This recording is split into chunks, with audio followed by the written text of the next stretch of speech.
मुख्याध्यापिका जी, अध्यापक वर्ग व मेरे प्रिय सहपाठियों, आज हम सतलुज सदन के विद्यार्थी एक छोटा सा नाटक प्रस्तुत करने जा रहे हैं, जिसका शीर्षक है पीढ़ियों का संगम। हम उम्मीद करते हैं कि आपको हमारा नाटक अच्छा लगे, तो आइए देखिए।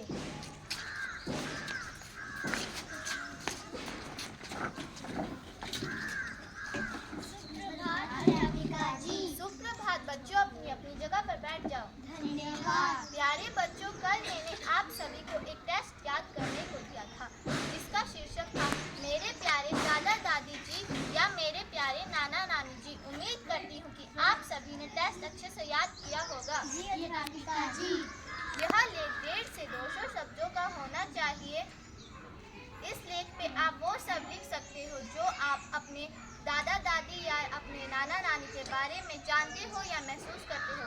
तो क्या आप सभी तैयार हो? जी अध्यापिका जी। तो लिखना शुरू करो।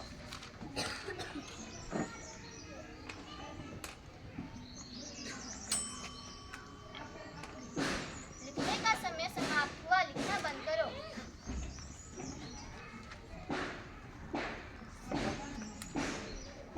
ठीक है विद्यार्थियों, उम्मीद करती हूँ कि आप सभी ने टेस्ट अच्छे से लिखा होगा।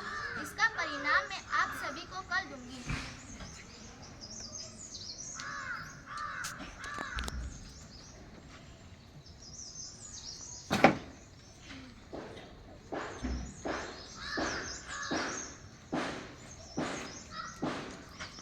Excuse me sir. आइए मिस दीदी,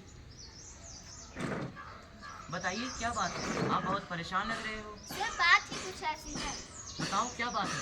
सर आज मैंने 7वीं कक्षा से एक टेस्ट किया था, जिसका शीर्षक था मेरे प्यारे दादा दादी जी या मेरे प्यारे नाना नानी जी। सभी बच्चों ने टेस्ट बहुत अच्छे से किया था, लेकिन जब मैंने दिनेश का टेस्ट चेक किया तो मैं दंग रह गई। ऐसा क्या लिखा है दिनेश ने? सर आप खुद ही देख लीजिए, आपको सारा माजरा समझ आ जाएगा।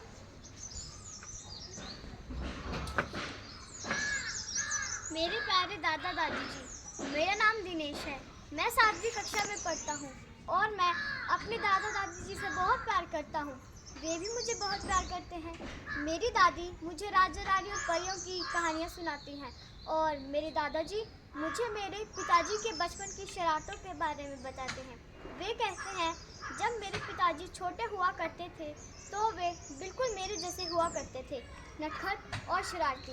जब कभी खेलते खेलते मेरे पिताजी गिर जाते तो मेरे दादाजी उन्हें अपनी गोद में उठाकर प्यार करते थे, फिर वे चुप हो जाया करते थे।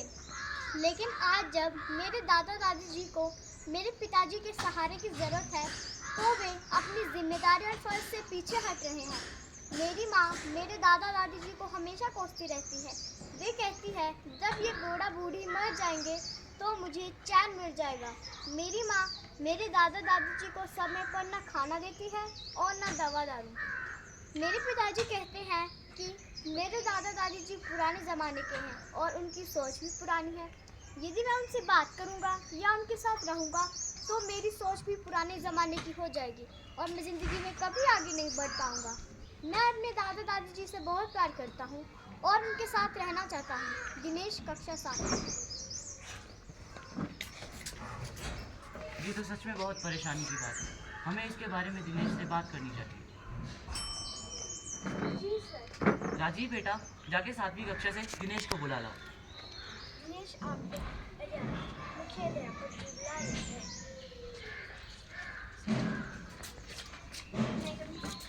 आओ दिनेश बेटा। जी सर।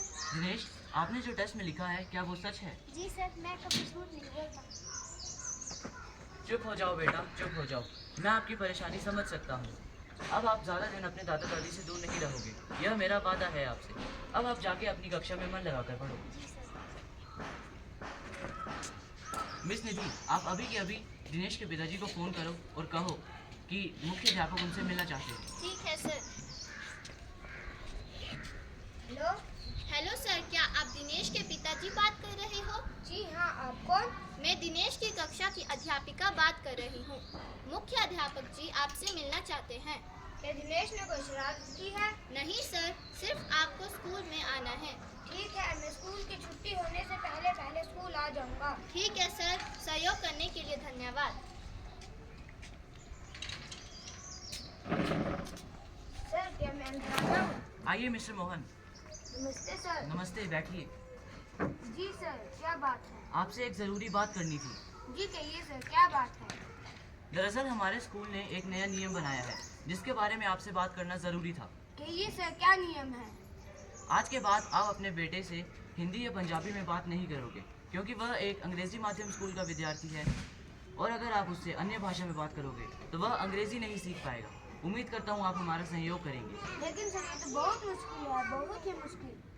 हाँ मिस्टर मोहन, मुश्किल तो है पर नामुमकिन बिल्कुल नहीं है। अगर आप कोशिश करोगे तो थोड़े दिन में आप भी अंग्रेज़ी बोलना सीख जाओगे, लेकिन तब तक आप उससे बात नहीं करोगे। लेकिन सर हम तो एक हिंदी माध्यम स्कूल में पढ़े हैं, हमें अंग्रेजी नहीं आती है, इसलिए तो हमने अपने बेटे को इस स्कूल में डाला है क्यों, ताकि वह अपनी ज़िंदगी में आगे बढ़ सके। बिल्कुल सही कहा मिस्टर मोहन आपने। हर माँ बाप यही चाहते हैं कि उनका बच्चा पढ़ लिख कर अच्छा इंसान बने।